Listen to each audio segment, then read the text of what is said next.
Hello and welcome to today's lesson, lesson 2.5, proportions and rates. We're going to be looking today at writing rates, proportions, and solving them for an unknown quantity. We'll also be looking at some contextual situations and looking for an unknown amount. We'll be building on the solving of the equations, setting them up as we've been doing in this module so far. So there's a few definitions that we need to start by looking at. So our first definition that we're going to look at today is on rate. A rate is a ratio that compares different kinds of units. We'll be looking at several of these. Probably the one you're most common with is miles per hour. A ratio is a pair of numbers that compares different types of units, or miles per hour. So a ratio, different kinds of units, different types of units. Proportion, rate and ratio are basically interchangeable. Proportion is a statement of equivalent ratios, typically in the form of A over B equals C over D. An example of that might be that, let's say you can travel 10 miles in 1 hour, would be the same thing as going 20 miles in 2 hours.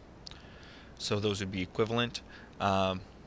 Ratio of 10 miles per 1 hour is the same thing as 20 miles per 2 hours. And we're going to be talking about percents today as well. A percent is a fraction or ratio in which the denominator is assumed to be 100. The percent symbol is used when talking about percents, and that's just the little circles with the division sign there, which you should be familiar with as well. So just some quick definitions, reminders of some different terminology that you should be familiar with, or at least have heard before. So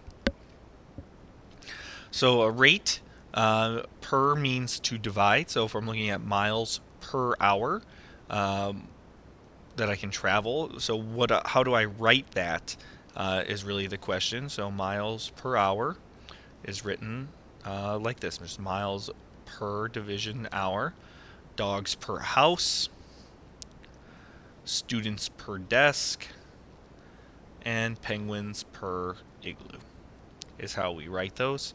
So we're just reminding ourselves how to write those in a problem. We might also see it as miles per hour written over top of each other like that.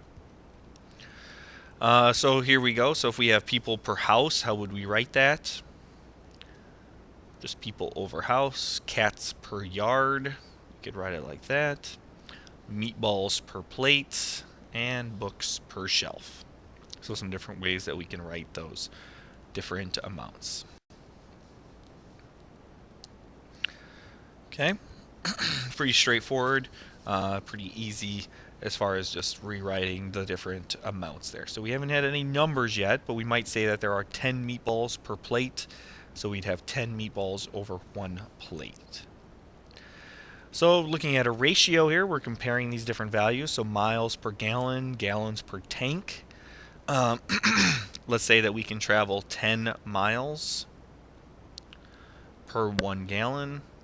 We have 20 gallons per 1 tank.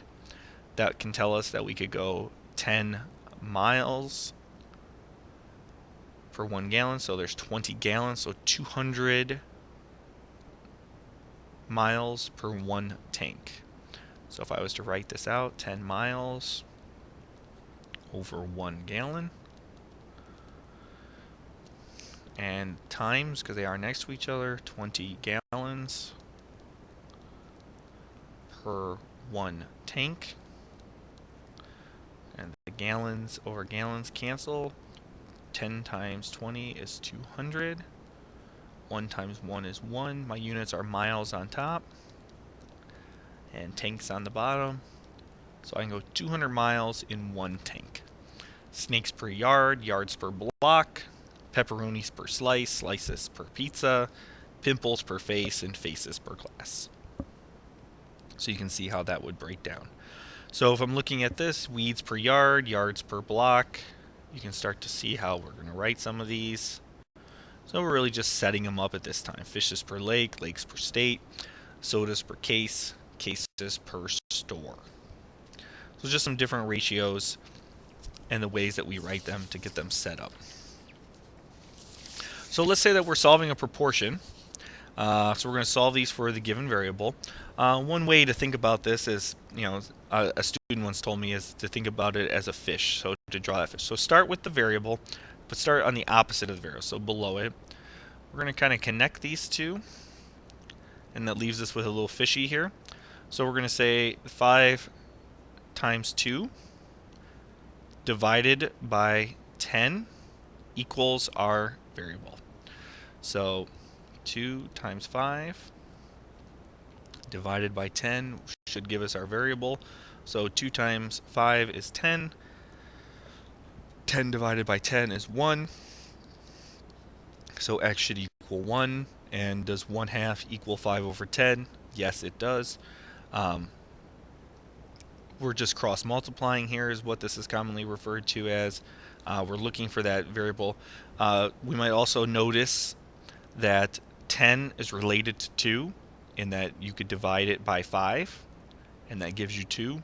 So if I do that to the bottom, I can also do that to the top. 5 divided by 5 is 1, so x is 1. Also might see that 5 over 10 is 1/2, so this has to be 1/2 as well. Example 2, I might notice that I could divide this by 5, and that gives me 7. So I could divide this by 5, and that will give me x equals 1. I can also cross multiply and know that I have 35x. 35 times x equals 5 times 7, which is 35. So x equals 1. Because 35 times what is 35? Well, just times 1. In this problem, I notice it's dividing by 3, but that doesn't really help me with this 2x minus 1, so I really do need to set it up in kind of this cross multiplying here. So I'm going to have 2x minus 1, this is a quantity, times this quantity, 5, and that's going to equal 15 times this quantity, x.